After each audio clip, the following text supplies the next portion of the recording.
Assalamualaikum warahmatullahi wabarakatuh. Saya Bia Zara, di sini berperan sebagai guru. Halo, nama saya Indah Husna Anidaya. Saya sebagai murid. Perkenalkan, nama saya Faiza Nur Amalia Putri. Saya berperan sebagai murid. Perkenalkan, nama saya Alifi Suratun Islamiyati. Saya sebagai murid. Halo, nama saya Rahayu Al-Adriyani dan saya sebagai murid. Halo, nama saya Quratina Ayuni. Saya sebagai murid.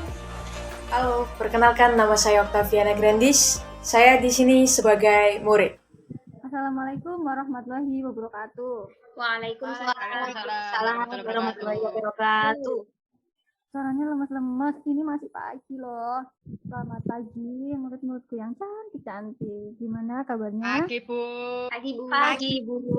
Alhamdulillah. Sebelum kita memulai pembelajaran, alangkah baiknya kita berdoa dulu.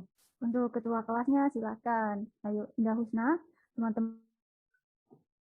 Teman-teman, sebelum memulai pelajaran pada pagi hari ini, marilah kita berdoa bersama-sama.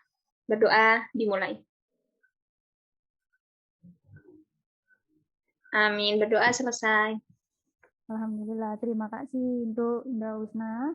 Sama-sama. Oke, sekarang kita masuk ke materi.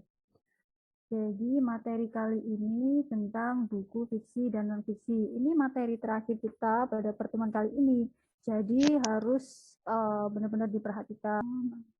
Nah, jadi buku fiksi itu buku atau karangan hasil imajinasi penulis. Kalau non-fiksi itu buku yang berupa fakta dan bukan hasil karangan. Jadi nggak bisa direkayasa dan didramatisir. Jadi benar kata Indah Husna tadi bahwa fiksi itu imajinasi. Mbak Faiza tadi juga benar. Dan non-fiksi itu berupa fakta. Cerita non-fiksi di sini itu cerita yang dibuat berdasarkan fakta yang benar-benar terjadi di kehidupan sehari-hari. Nah, dengan kata lain, cerita non-fiksi itu cerita yang benar terjadi, bukan dari imajinasi pengarang. Kalau fiksi, itu hasil imajinasi. Jadi bisa ditambah-tambahi atau mengada-ngada lah, asal seperti itu bisa kalau di buku fiksi. Kalau di non-fiksi itu tidak bisa, harus real atau fakta. Contoh buku fiksi itu ada cerpen, novel, puisi, dan lain-lain. Kalau non-fiksi itu ada laporan ilmiah, buku pelajaran, buku ensiklopedia, jurnal, dan lain-lain. Nah, di sini Ibu punya gambar cover buku. Mana buku fiksi di bawah ini? Yang jawab selain Indah Husna sama Faiza. Ayo yang lain. Ayo. Ayo yang lain, silakan. Kalau perlu Ibu tunjuk nih. Alif. Fiksi itu yang novel hujan, Bu. Novel hujan. Udah cuman itu aja. Berarti yang dua lainnya ini non fiksi ya? Malaikat jatuh. Malaikat jatuh. Ya, benar. Jadi di sini buku fiksi itu masuk pada hujan sama malaikat jatuh karena mereka itu masuk pada jenis novel. Kalau yang kamus lengkap Indonesia Inggris itu masuk di non fiksi karena berisi pengetahuan. Nah, selanjutnya kalau ini, manakah buku non fiksi di bawah ini? Rahayu? Rahayu? Adakah orangnya? Kok nggak respon ya? Halo? Ya, Bu. Oke. Gimana? Gimana? Manakah buku non-fiksi di bawah ini? Dari ketiga cover buku yang Ibu tunjukkan ini. Ayo. Pertama. Yang mana? Yang tengah kayaknya. Kok kayaknya kamu ragu-ragu ini? Jangan ragu-ragu. Iya, Ini ragu. judulnya juga ragu loh. Iya, ragu. Ayo Grandis. Sekarang Grandis ini yang suka bucin. Harus tahu buku non-fiksi itu mana. Grandis mungkin tahu, Bu. Ayo. Menurut saya ya, Bu ya. Iya. Menurut saya Menurut saya kamu? itu antara tengah sama yang merah, putih, Bu, Pancasila. Aduh, kalian berdua kurang yakin ya. Jangan begitu, kamu harus yakin. Iya, Bu. Saya nggak pernah yakin, Bu, karena sudah yakin tapi disia-siakan. Kamu selalu ingin curhat ya, nanti curhatnya kita melalui WhatsApp seperti biasa. Tenang saja, Ibu akan luangkan waktu untuk kalian. Jadi, buku non-fiksi di bawah ini itu Pancasila yang ketiga. Sama yang meningkatkan IQ binatang buas. Tadi Rahayu udah benar jawab nomor 1 walaupun ragu ya, sebenarnya udah benar. Karena di sini meningkatkan IQ binatang buas itu masuk ke buku pengetahuan sama Pancasila juga. Kalau Mahabharata itu novel. Gitu. Nah, kita masuk ke buku fiksi terlebih dahulu ya. Di sini ada unsur pembangun buku fiksi. Bisa dibaca, Grandis, unsur intrinsik dari buku fiksi. Grandis. Unsur pembangun buku fiksi ada unsur intrinsik. Unsur yang membangun teks fiksi dari dalam atau dari fiksi itu sendiri. Ya, terima kasih. Jadi di sini unsur intrinsik itu unsur yang membangun teks fiksi dari dalam atau dari fiksi itu sendiri. Yang kedua ada unsur ekstrinsik. Silakan Kuratin dibaca. Baik, Bu. Unsur pembangun buku fiksi yang kedua ada unsur ekstrinsik, yaitu unsur yang mempengaruhi daya tarik cerita dari luar cerita itu sendiri. Sudah, Bu. Terima kasih, Mbak Kuratin. Jadi di sini unsur ekstrinsiknya itu dia yang mempengaruhi daya tarik cerita buku fiksi itu tersebut. Nah, di sini unsur intrinsik buku fiksi ada berapa ini? Tema, latar, alur, amanat, sudut pandang, tokoh, dan gaya bahasa. Nah, ini penting untuk kalian ketahui saat ingin membuat buku fiksi. Di sini tema itu merupakan gagasan atau ide utama dari sebuah cerita. Pentingnya tema di sini untuk mempermudah kita untuk merangkai buku fiksi nantinya. Ada latar, yang kedua itu terdiri dari tempat, waktu, dan suasana. Yang ketiga ada alur, yaitu jalan cerita dari sebuah buku. Yang keempat, pesan-pesan tertentu yang ingin disampaikan oleh pengarang melalui cerita yang ditulis. Yang kelima, adanya sudut pandang, yaitu gimana cara pengarang menempatkan dirinya pada sebuah cerita. Jadi di sudut pandang ini yang kita tahu ada sudut pandang orang pertama, orang kedua, atau ketiga. Yang keenam, adanya tokoh, yaitu pemeran dalam sebuah cerita tersebut. Yang terakhir, ini gaya bahasa.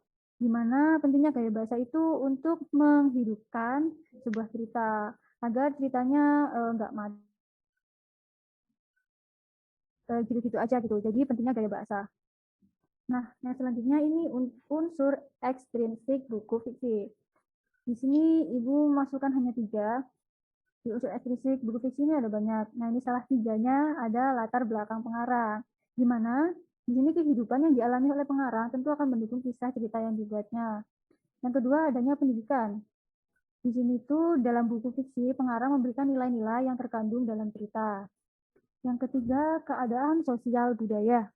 Kehidupan sosial budaya masyarakat di sekitar pengarang. Nah, ini bisa dijadikan cerita pada buku fiksi. Selanjutnya, ada jenis-jenis buku fiksi. Yang pertama ini ada novel. Kalian pasti udah biasa kan ya baca novel. Salah satunya ini ada novel Di Bawah Umur, karya Eriska Febriani. Kalian biasanya kalau baca novel, itu baca novel apa? Apa sih novel yang udah kalian baca? Apa aja? Seperti Surita. Apa nggak pernah baca nih ya? Ayo. 5 Menara. Lima Menara. Oh iya, 5 Menara. Terus Dilan. Lea. Dan kalian baca novel apa lihat film itu? Pasti lihat Itu, filmnya. Bu. Novelnya pasti Karyanya jurnal Risa. Risa Saraswati. Oh ya, Risa Saraswati, ya benar. Jadi itu macam-macam novel yang biasa dibaca ya. Yang kedua di sini jenis buku fiksi ada cerpen. Jadi Ibu ini ambil salah satu contoh anjing dengan ayam jantan. Nah, perbedaan dari novel dan cerpen ini hanya pada isinya. Kalau novel itu lebih panjang. Dan biasanya kalau novel itu per bab. Ada bab 1, bab 2, bab 3. Malah ada juga yang sampai berseri-seri. Judulnya novel. Iya, benar, judulnya banyak, berseri-seri. Kalau cerpen, dia biasanya hanya seperti ini, satu lembar gitu, selesai. Namanya kan cerita pendek gitu. Kalau cerpen itu cerita panjang gitu. Yang selanjutnya, yang ketiga ada puisi. Salah satunya ini, puisi dengan judul Jarak. Ada yang mau baca? Silakan, ayo baca. Alif bisa baca puisi yang ada di PPT? Insya Allah bisa. Silakan.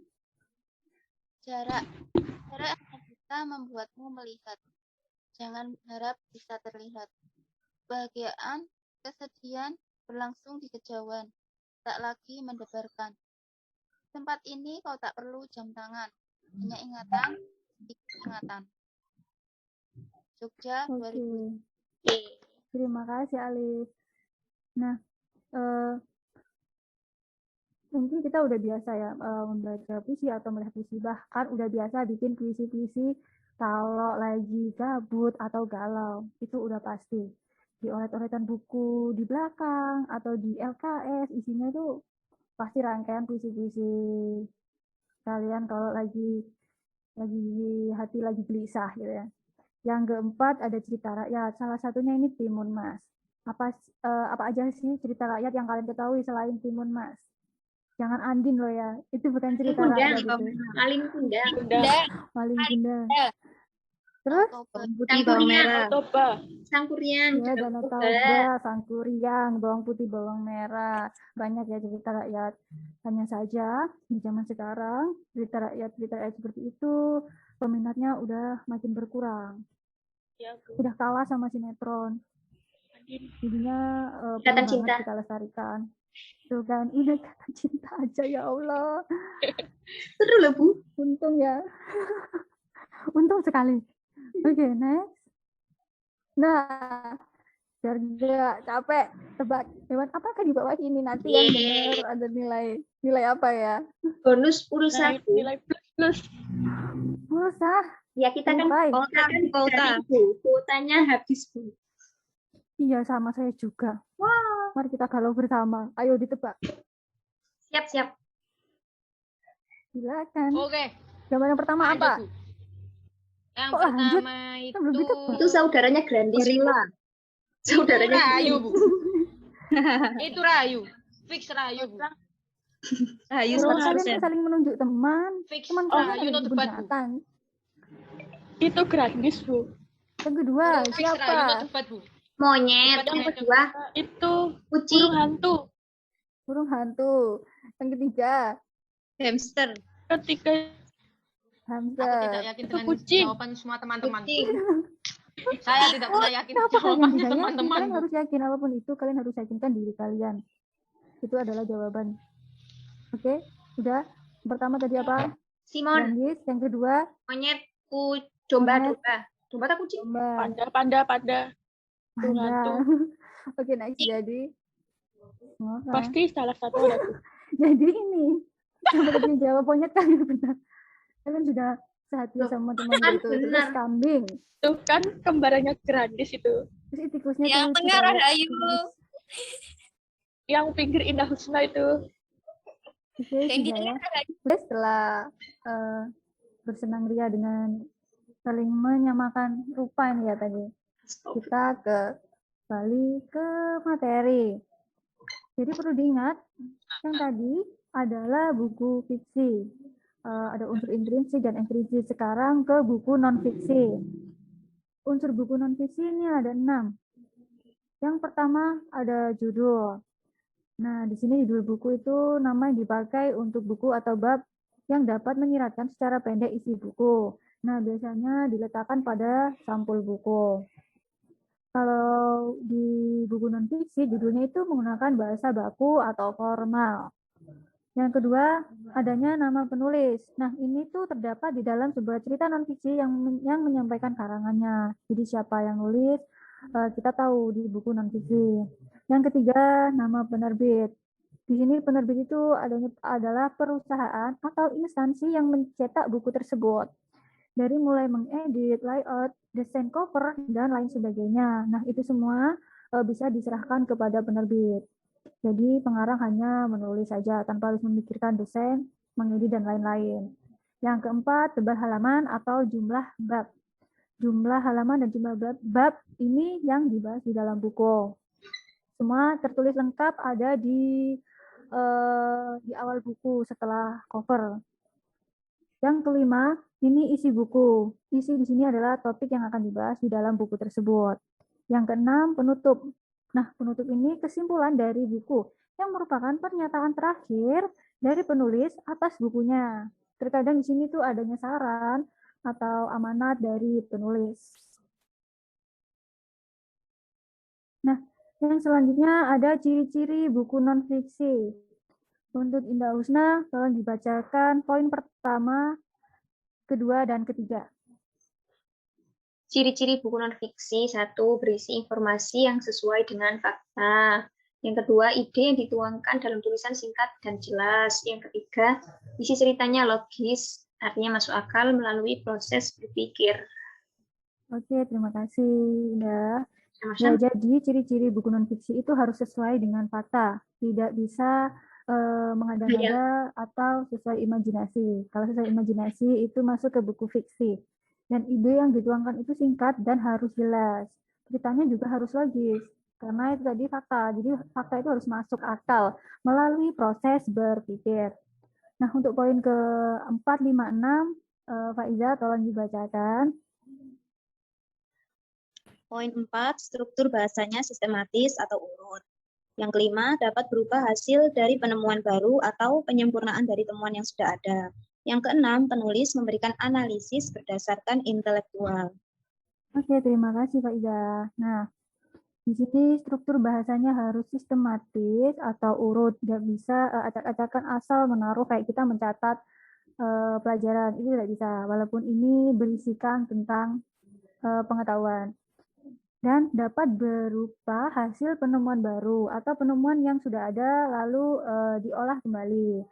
Namun tidak bisa seenaknya sendiri karena itu juga bisa disebut plagiat. Yang keenam, penulis memberikan analisis berdasarkan intelektual.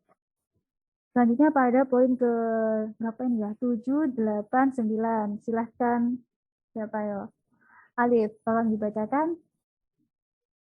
Poin ke-7, memotivasi rancangan dan pelaksanaan penelitian yang bertujuan jelas. Yang ke-8, bersifat objektif, yaitu karangannya dapat diyakini kebenarannya, walaupun dapat berupa pendapat. Namun jika didukung dengan fakta, maka tetap disebut objektif. Sedangkan lawannya yaitu subjektif, yang berisi pendapat pribadi, menduga-duga berdasarkan perasaannya. Dan yang terakhir, ditulis dalam bahasa baku atau formal sesuai dengan kaidah penulisan ejaan yang disempurnakan. Ya, terima kasih Alif. Jadi, poin selanjutnya, memotivasi rancangan dan pelaksanaan penelitian yang bertujuan jelas. Kembali lagi ya, ini lalu bersifat objektif, karangannya dapat diyakini kebenarannya, karena ini akan menjadi acuan bagi banyak orang, karena berisikan pengetahuan. Yang selanjutnya, ditulis dalam bahasa baku atau formal, sesuai dengan ejaan yang disempurnakan. Kalau sekarang bukan EYD ya, apa? Poebi ya. Sekarang kan udah diganti. Yang poin selanjutnya hingga selesai, ayo Grandis, tolong dibacakan. Grandis. Nggak ada ya? Kamu lagi ngapain? Mana mukanya? Putus-putus, Bow. Apanya yang putus? Jadian belum. Selanjutnya, ayo poin selanjutnya. Silakan. Mulai yang digunakan. Kamu lama banget ya, lagi ngapain? Aduh, teman yang lainnya, ayo siapa yang belum? Kuratin, silakan. Mulai bahasa yang digunakan. Baik Bu, yang ke-10, bahasa yang digunakan adalah denotatif atau makna sebenarnya sehingga tidak bermakna ganda. 11, disusun berdasarkan fakta. 12, bertujuan untuk sumber informasi bagi pembaca. Dan yang terakhir, proses pembuatannya dapat berlandaskan pengamatan dan data-data sehingga dapat dipertanggungjawabkan. Sudah Bu. Terima kasih Kuratin.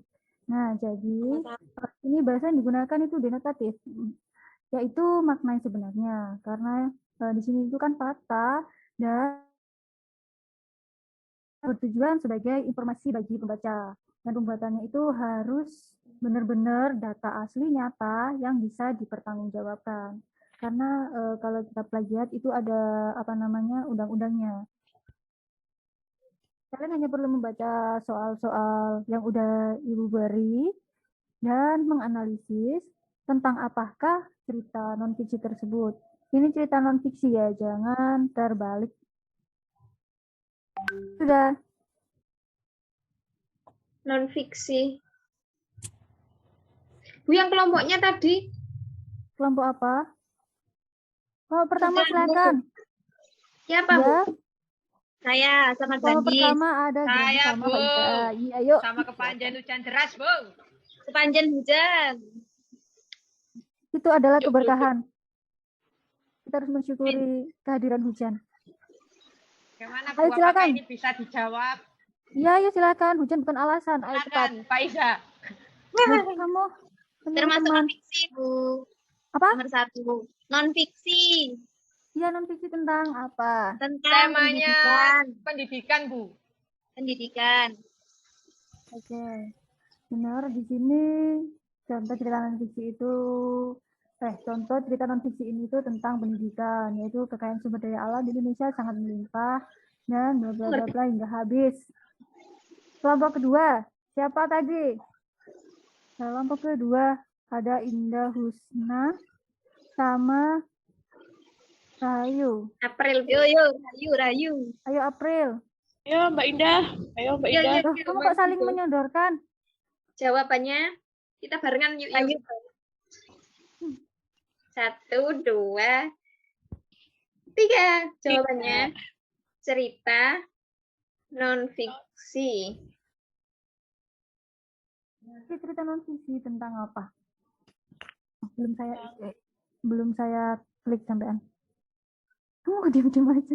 Cerita non-fiksi tentang singkat anak. Apa yuk? Ini tuh maksudnya non-fiksi singkat tentang anak. Tentang anak, Bu. Seorang anak. Seorang siapa? Anak siapa? Oke, benar. Jadi cerita non-fiksi tentang anak. Yang kedua. Yang kedua lagi. Yang ketiga. Ayo kelompok terakhir. Alif sama Krotin. Saya jawab, Bu. Ya, silakan. Cerita non-fiksi tentang sosiologi. Oke, benar. Jadi yang ketiga ini tentang sosiologi. Salah satu ciri makhluk hidup yaitu yang mampu beradaptasi dan bla hingga habis. Oke, benar semua jawaban dari ketiga kelompok. Udah pinter ya.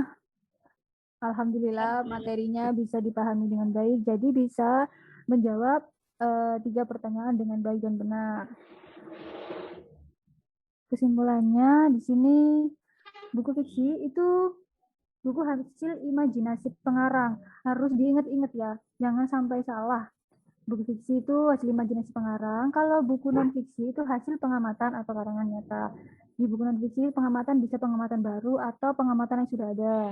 Contoh dari buku fiksi, di sini ada cerita Maling Kundang, Puisi Rindu, ada novel Hujan di bulan Juni, dan lain-lain. Contoh dari buku non-fiksi ada biografi, karya ilmiah, ensiklopedia, dan lain-lain. Nah, beneran di sini udah nggak ada yang ingin ditanyakan? Insya Allah buatan, Bu. Beneran. Bu, kalau ya, saya bertanya. Silakan, Indah Wisna. Bu, kalau buku buku fiksi tapi hasil dari karangan nyata, itu dinamakan apa? Buku fiksi dari karangan nyata. Dari pengalaman, itu, ya. Itu bisa masuk ke novel ya atau cerpen. Itu tetap masuk ke buku fiksi, walaupun itu dari karangan nyata. Karena kalau di fiksi karangan nyata itu biasanya tetap adanya bumbu-bumbu tambahan yang membuat mereka itu jadi menarik. Jadi mereka tetap masuk ke buku fiksi begitu. Kalau di buku non fiksi benar-benar pure hasil nyata, dari penulis. Nggak bisa kita menambahkan sesuatu. Itu sama aja kayak bohong. Nah, jadi seperti itu. Bisa Makasih, dipahami, Bu. Indah? Bisa. Sama-sama, cantik. Oke, yang lainnya udah? Kamu ngasih jempol aja. Oke. Ya, Bu, di sini hujan, Bu. Ya, kamu dari tadi bawa hujan terus. Alhamdulillah, Iya, materi pengen terakhir kita. hujan-hujan. Ya, silakan kamu kalau mau hujan-hujan. Bentar lagi ini udah selesai. Oke, bersabar. Jangan kamu nanti sakit. Tuh, teman kamu loh perhatian. Kok kamu mau hujan-hujan? Oke, jadi ini adalah materi terakhir kita. Jangan lupa untuk dibuka-buka kembali bukunya karena minggu depan kita udah UAS. Oke, sekian materi tentang buku fiksi dan non-fiksi. Semoga benar-benar bermanfaat. Amin. Assalamualaikum warahmatullahi wabarakatuh. Waalaikumsalam.